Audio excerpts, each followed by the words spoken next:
بسم اللہ الرحمن الرحیم۔ محترم ناظرین،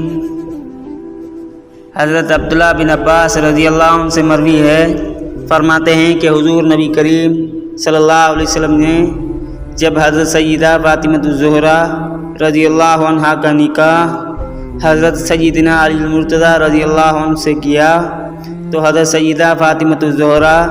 رضی اللہ عنہ نے عرض کیا کہ آپ صلی اللہ علیہ وسلم نے میرا نکاح اس شخص کے ساتھ کر دیا جس کے پاس نہ مال ہے نہ گھر۔ اس پر حضور نبی کریم صلی اللہ علیہ وسلم نے آپ رضی اللہ عنہ سے فرمایا، اے فاطمہ رضی اللہ عنہ، میں نے تیرا نکاح ایسے شخص سے کیا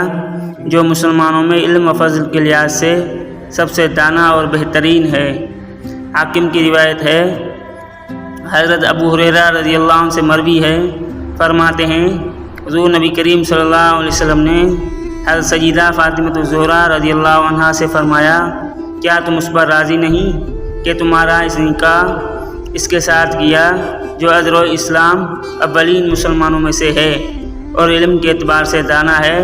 جبکہ تم امت کی عورتوں میں بہترین ہو، جس طرح حضرت